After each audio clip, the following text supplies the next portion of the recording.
Okay, here's the plan. I need to finish these books before the end of this month. These books and this video that I'm shooting before the end of this month, because then 2026 has really begun. February is when the new year really begins. Like, let's be real. If your birthday is in January, I don't think you actually exist. Sorry, I don't make the rules. Anyway, here are those books again. Samu, show the books on the screen. Make the graphic look nice. I don't know how you're going to do that, but figure it out. These were all books that I was interested in, that I saw that were released last year, which was kind of, in terms of new releases, last year wasn't the best. But I feel like I've been saying that for years now. That's just like, post-COVID reality. Like the books are gonna suck a little bit for a while. I'm especially excited for the T Kingfisher. T Kingfisher is one of my favorite authors. I read so many books of hers last year. I mean, this year, it's still January, so it's still 2020. Okay. Okay, here's the thing. I have to motivate myself to actually get this done, like as in like finish these books and get this video out, because I realized last year, like if you just leave me alone, left to my own devices, I'm not going to do it. I'm just going to end up reading another cozy fantasy, because the world is, look around. But anyway, if I don't finish my goals, my punishment is that for February, I don't get to have this tea that's on the screen now. And you might be like, that's not much of a punishment. You don't understand how much it is. You don't understand. You don't get it. You don't understand that this tea is the only thing that's keeping me alive at this point, okay? Oh, did I say tea? I meant crack, actually. Crack cocaine, okay? I don't know what they put in this tea. This is a green rooibos, ginger, and lemon. Not even lemon, citrus. What citrus? Who knows? I don't care. Is it real? Is it real ginger and real citrus? I don't care. I don't know. It's delicious and I love it. And if I don't finish this, if I don't achieve these goals, I don't get it for a whole month. So I think that's motivation enough. Is there anything else? How are you? How have you been?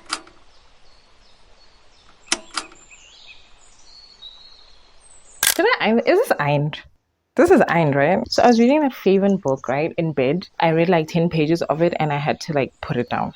I had to put it down and get up here. I'm like, you know what? Let me just get ready, man. Let me start my day. This is not working. So what's happening is, so far we've set up the mystery, which I'm like mildly interested in. There's Favem, there's this new world, there's like crystals, there's navigation, and navigation turns you into crystals. There's like some sort of uplifting that is happening. I should read the uplift books. All that stuff was like interesting. I was like, okay, interesting. Megan O'Keefe is good at that stuff. Even in a book that I didn't like before, I liked the world and I liked the mystery. So that was set up and I was interested. And then now we've met who I presume is going to be the love interest. This is where me and Megan are having conflict now. Because number one, it's cheesy. The love interest is like a space pirate or something. Lesbian space pirate, which I guess is fine. I just was not expecting it to be as like piratey as it is in terms of like the language. They're not like R-mating, but they might as well be. What made me stop reading was we just had a scene where Favem, the main character, says something insulting, I guess, about the crew. And the space pirate captain lady stands up and she's like, you can say whatever you want about me, but you can't say that about my crew. That's why I had to put it down. I was like, ooh. So I was doing well until we got introduced to that character, because that's when most of the cheese started happening. Favem is our main character. She's a crystal born or whatever. Doesn't matter. She can navigate the stars. They have technology, but also it's like a superpower, basically. Whatever. That literally doesn't matter. Her mother has just died and become a crystal, and her mentor, her other mother, has like disappeared mysteriously. Interesting, right? So because of the way that the society is set up, she needs to go outside of like the organization to find answers, she feels. So that's how she ends up with the pirate. She wants to use the pirates or ask the pirates for help in finding her mentor who has disappeared into this mysterious thing.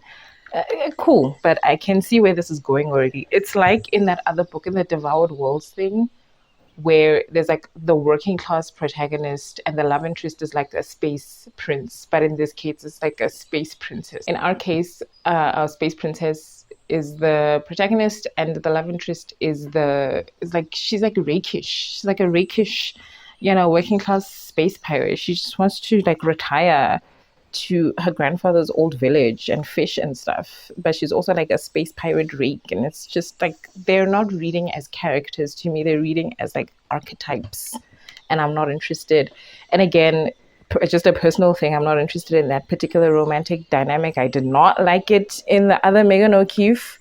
I didn't like it at all.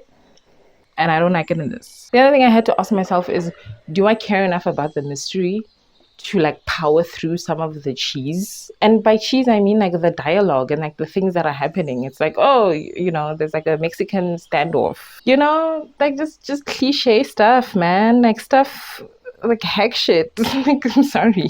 Anyway, do I care enough about the mystery, about the possible alien society, finding out, uncovering what happened there, that uplifted us apparently, about finding out what the Christ is and how they're never. No, I don't. I just don't. So I told myself, you know what? I'm not even giving up on the book.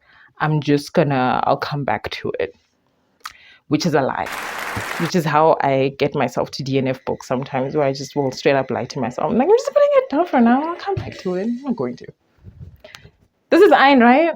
It's fine. Also, where the hell are we? Like, I'm having a hard time with. I like Megan O'Keefe's writing. I liked it it's why I finished the first book in the Devoured Worlds thing, because it was so readable. It was so easy to read. It was evocative.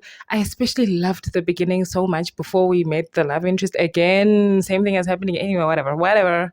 Back to my point, I was asking, where are we? Like, there's a scene where Favem and what's the space pirate captain's name? Bitter. Her name's Bitter Amaranth or something like that.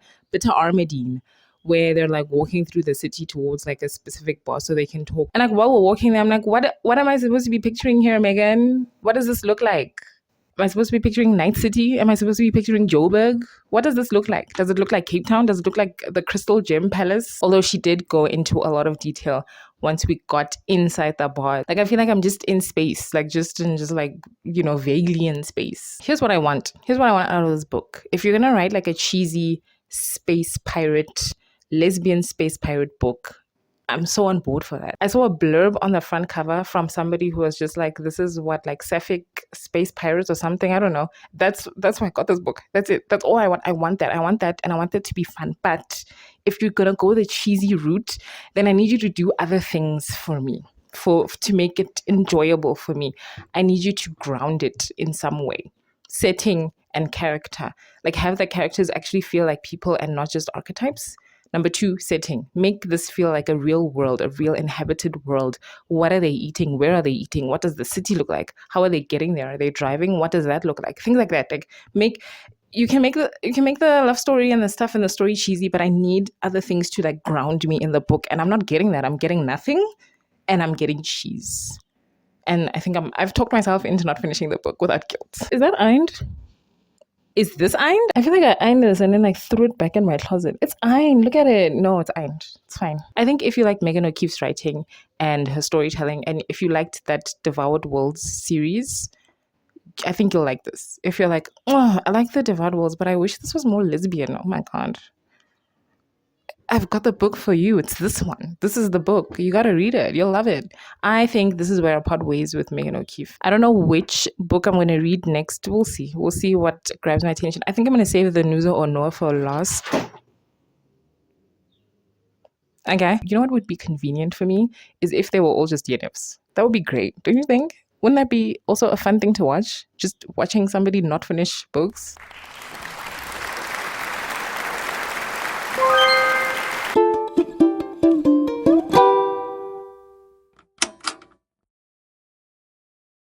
Greenteeth is a debut novel, I think. Yeah, that explains some things, but we'll get to that.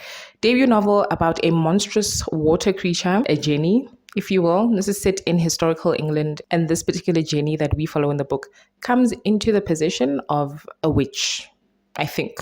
Anyway, let me tell you about why I'm not continuing with the story, and that's the writing. This is written in first person. I have my issues and gripes with first person, and my biggest issues are apparent in this book.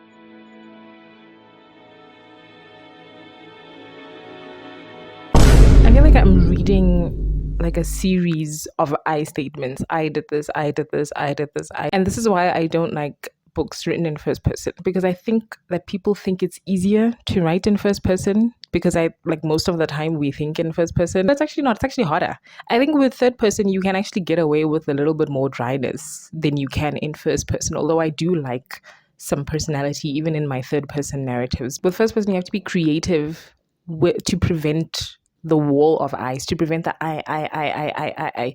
For the love of God, make something else the subject of a sentence, please. You have to put the character's personality in their rambling first-person narrative. The main character is like pompous or something. I should be able to read that in the writing.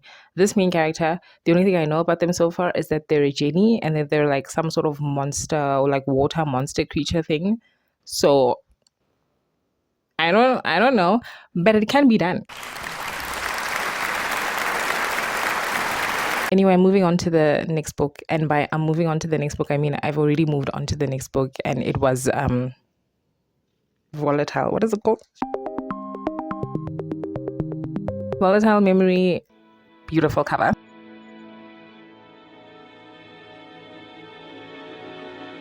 Okay, so what is the story so far? The story so far is about a scavenger woman. This is like set in a future, one of those future sci-fi worlds that are miserable, that are in every sci-fi book now for some reason. We're in one of those worlds, and there are masks, and those masks like imbue you with certain characteristics. It is like giving this book a little bit, forgot the name of that book. This one is like historical fantasy set in France, if I remember correctly. I also didn't finish that book. It is like a little bit. It's giving that a little bit, but not really. Anyway, the story, this book, a woman, she's a scavenger. She's like in the low rungs of this society. And she finds a mask. And this mask may or may not be alive. So this is another one that I'm not finishing. I did not finish because I feel like I'm reading the skeleton of a story. This book feels like it's more focused on giving me social commentary than it is on like, telling a good story. And that's why I'm not finishing it. Like that's reason number one. I like the story to be in the foreground and then the what this book is about to be in the background. I love it when books are about something, but like I'm okay if they're not, as long as the story is good, because that's what I'm here for. Tell me a good story. The reason why this feels like a skeleton of a story is like the evil corporation in this world is called, what is it called? It's called Corporate Federation. Like, come on. Give it a name. Utali Wayland. That's how you know. Anyway, the second reason that I'm not going to finish this is because this is not my type of science fiction. I'm just like not interested in these types of science fiction stories anymore, like where we have conversations about what or what is not considered alive. Is this robot alive? Is this artificial intelligence alive? What is life? Who is considered alive and what's considered alive? I'm just not interested. Unless it's about biology. Like if like we're presented with something like Solaris. Solaris is clearly alive, but like, is it? Or like, let's say there's like some sort of self-replicating system of some sort, like a weather phenomenon or something. Is that alive? No. Is a virus alive? That I find interesting, but like a robot? No. I'm also just like not interested in like stories about like personal identities and like stories and stuff. I like macros. I like my sci-fi to be big in scale and scope. I like our conversations about humanity to be huge and big and all-encompassing, preferably using alien contact as a metaphor or like as a demonstration. Love that. Not really interested in like this minor stuff. Like we follow one character and we get to know them and like their identity and stuff. Like if I was interested in that stuff, I would pick up a general fiction or a lit fic or whatever. But anyway, this book might be for you because a lot of people are interested in those types of stories. And they do like books that are about something more than they are a good story. I'm on Storygraph looking for the summary. Okay, Storygraph. I'm gonna need you to like make your stuff easier to navigate because I want my books that I didn't finish but for this year. And like why am I struggling? Also, the third reason is because this is written in second person. I don't usually mind second person, but number one, in small doses, and number two, if there's like a reason for it. There has to be a specific narrative reason why the story is being told in second person. Do you know who's good at this? N.K. Jemisin. I haven't read that book of hers from that series because it's like, I've been putting it off. It's intimidating, but I have read a short story of hers and that was well done. Or a novella, more like, that was really well done. Good use of second person. The other person who did it well was Max Barry in Providence. Great book. Amazing science fiction book. And the first chapter is written in second person, and it's done so well. It's done for such a good reason because you as a reader need to experience the propaganda as they do in this world as well. Great use of second person. But this, I'm like, why is this in second person? But anyway, I'm going to move on, / I have already moved on.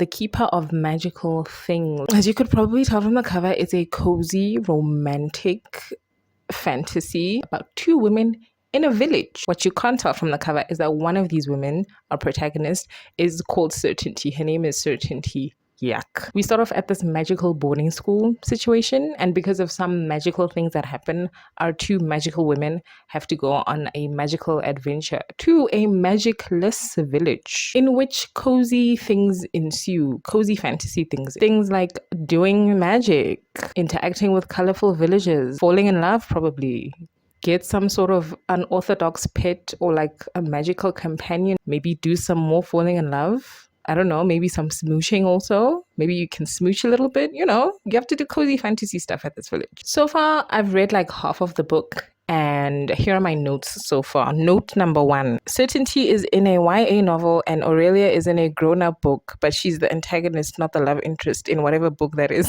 Okay. A YA novel with derogatory in brackets, by the way. But derogatory in a purely subjective way. I just don't like reading about like young people. I want to read about grown-ass women. I want to read grown-ass women shit. You know what I mean? Sue me. Okay, my other note is Julie is trying really hard, but I'm not feeling the chemistry here. Again, that's mostly because one character feels like a grown-ass woman and the other character feels like a child. Certainty, her name, by the way, the name of the character, once again, she feels like she's attending Althea School of Fairies or whatever that shit was called in Wings Club. And the other character, again, is a grown-up. Can you even see me? No, you can't. That's fine. Certainty bit her lip, looking up at Aurelia with a pleading expression. Please. Aurelia's eyes seem to be caught on Certainty's mouth for some reason. Doesn't that read like a child in like the grocery store begging for chocolates in like the line when they're waiting in line? Isn't that crazy that they put all the sweets and the chocolates there at child eye level? Anyway, that's what that feels like to me. I was like, ugh.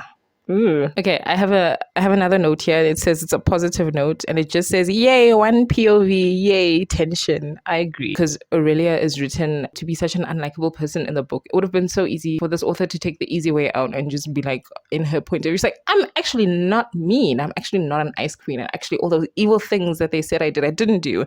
Here's what I'm really thinking. I'm actually very sweet. She doesn't do any of that. I think that's cool.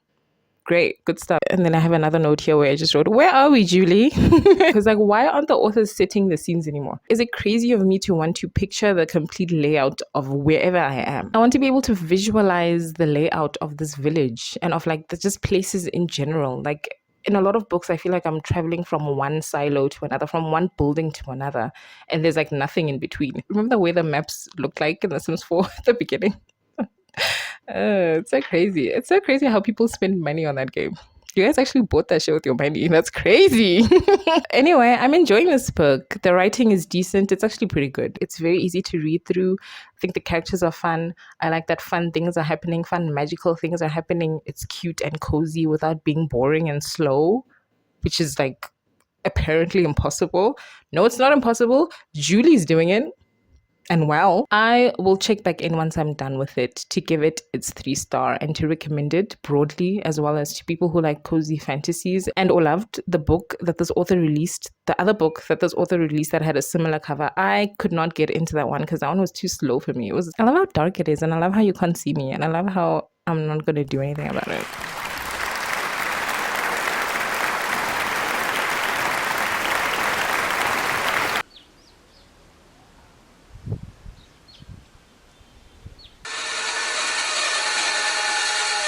Guess which dumbass didn't take down any notes for Futility, because she was like, I'm just gonna film this as soon as I'm done and then I'm gonna finish the video.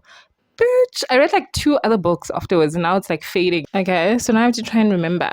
Futility is about, I didn't read the synopsis before picking it up. I just picked it up because I saw her name. I was like, oh my gosh, Nuzo? My girl, it doesn't matter what's on the back of this book. I'm going to read this, so whatever.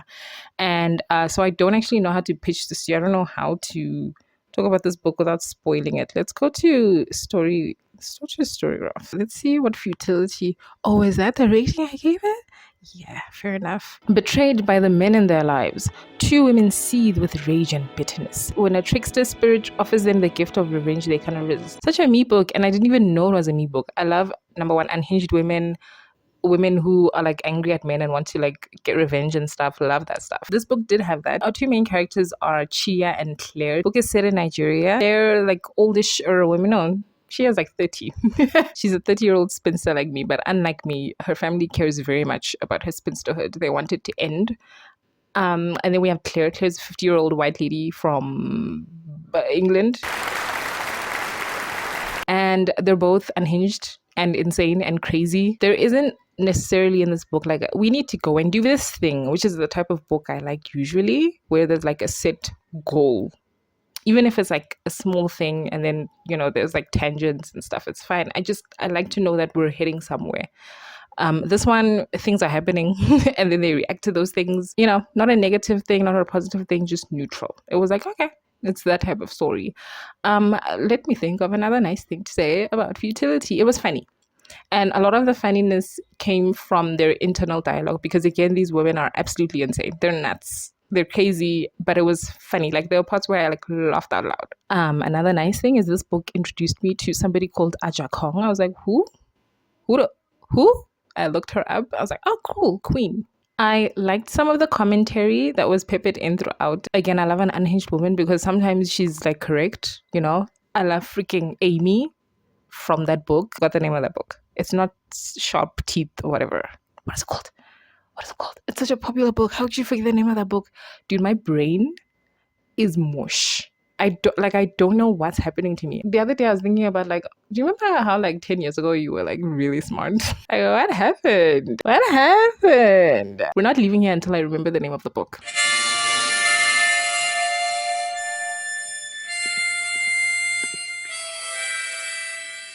Gone Girl. It's Gone Girl. There we go. Oh my god, okay. Jesus Christ. I didn't love these two in this book and I wasn't necessarily rooting for them, but every now and then they'd say something that was like, yeah, okay. Yeah, she's kind of right. Yeah. Anyway, I gave this book 2 stars because I didn't enjoy reading it, and I don't know how much of that is because I think I just don't like horror. And I think The Sleepless was a fluke. Like that was such a good book. I do think the story flowed nicely despite it not having like a we're gonna go and do this. You know, I do appreciate that, but I didn't enjoy it. I didn't enjoy it, and I didn't want to give it 3 stars because I don't want Goodreads to recommend more books like this to me. Like I don't know what to tell you, man. I'm trying to like channel my thoughts from like right after I finished that book. I wasn't terribly disappointed in it. I wasn't upset by it. I didn't feel like I wasted my time. I did enjoy some. So I think because parts of it were funny, I was laughing out loud, and these people were just so ridiculous that I was like, oh, okay. I think the other thing is this book, unlike The Sleepless, which also had, you know, horror speculative elements in it, this one felt a bit too ridiculous to me. It was like silly. It got to a point where I couldn't suspend my disbelief anymore, and I was just like reading a book. It became a bit too over the top for me, especially the end. I was like, all right, let's wrap it up. It's time for me to leave this world. Thank you. That being said, I will pick up any other book that this author releases. I don't care, any book, I'll pick it up and I'll also give that book 2 stars. By the way, publishers or whoever did the cover next time, have the balls to accurately represent what the spherical objects are supposed to be in the book.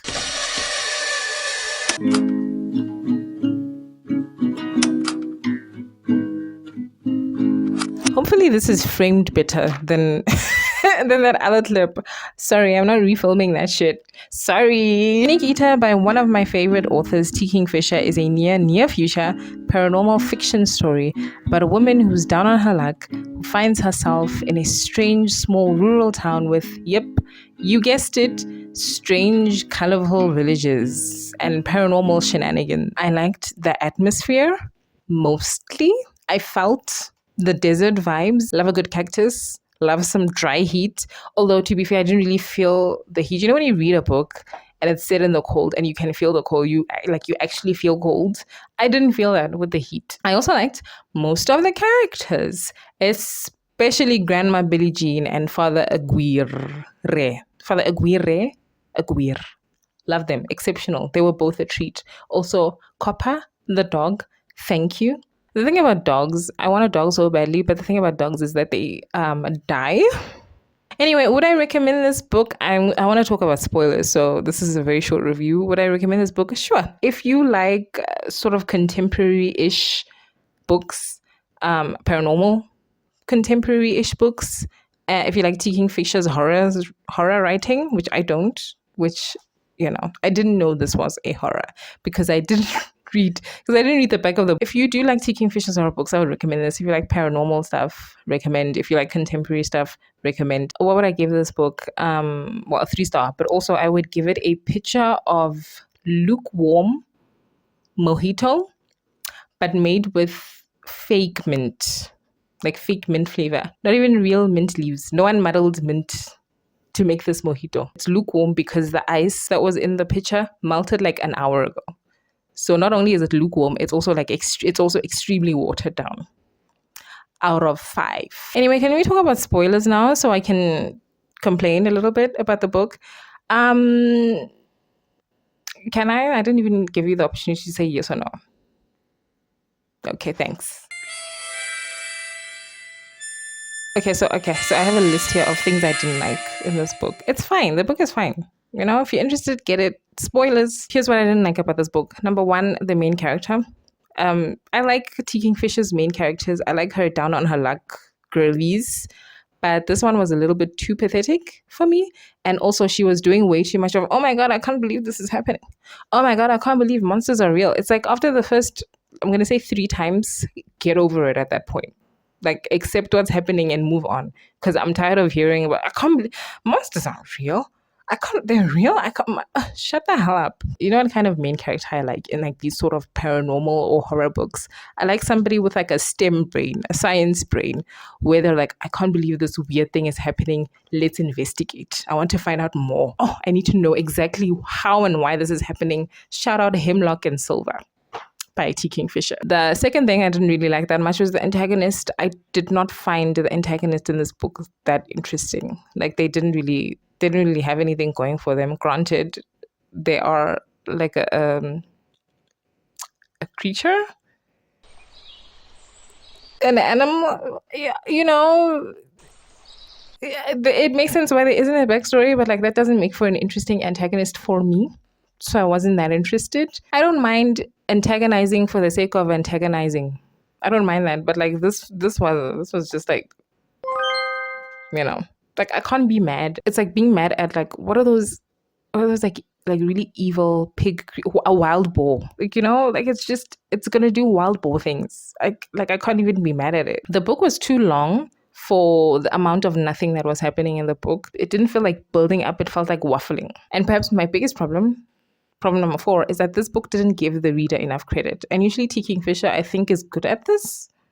But this time I don't know what happened. For example, at some point there's a scene where the main character, I forgot her name, I'm so sorry, gets thrown out of the bed by some sort of apparition or something.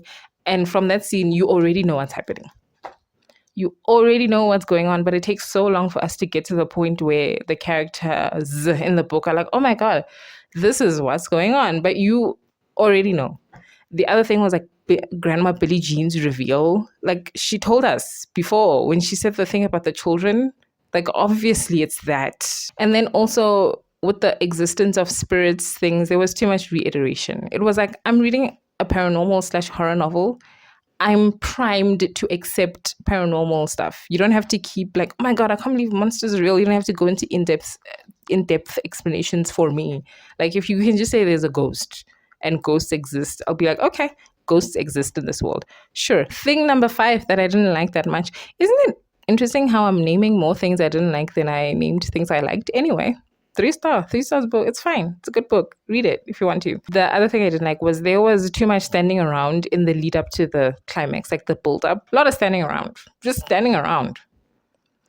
Standing around and talking. I don't mind a standing around and talking climax. I love Steven Universe, but like also at the same time, they weren't that interesting in this. Speaking of the climax, number 6 is the climax, the action scene in the climax.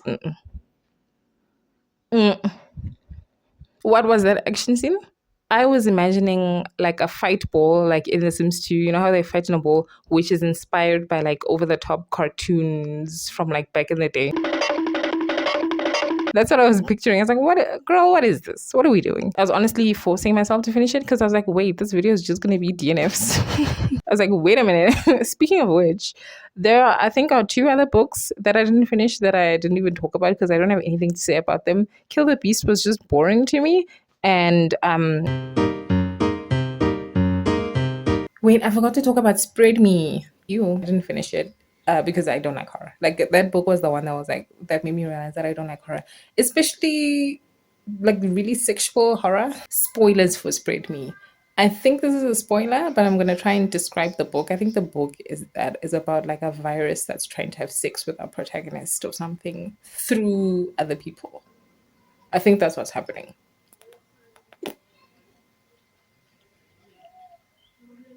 Yeah, that's not why I didn't finish the book because that does sound interesting. The reason why I didn't finish the book was because I was bored. The modern references, the setting, the contemporariness of it all get me out. Get me out of here. Get me out of here. I don't like horror. Like I just don't like it. You know, unless it's like a short stay in hell. Something weird and interesting. It can't just be like, what if normal people in 2025 who are going through something abnormal? Anyway, bye. Kill the Beast, I didn't find it particularly exciting. I found it a little bit cliche, and there was nothing interesting about the main character that made me want to follow her throughout the world. I feel like I already know where everything is going already, just from the beginning of the book. That's how it felt for me. So I was like, I'm good.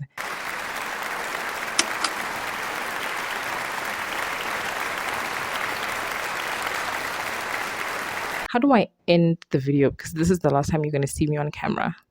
I'll see you in the next video. The next video is probably going to be the dragon video. There's like a... bye.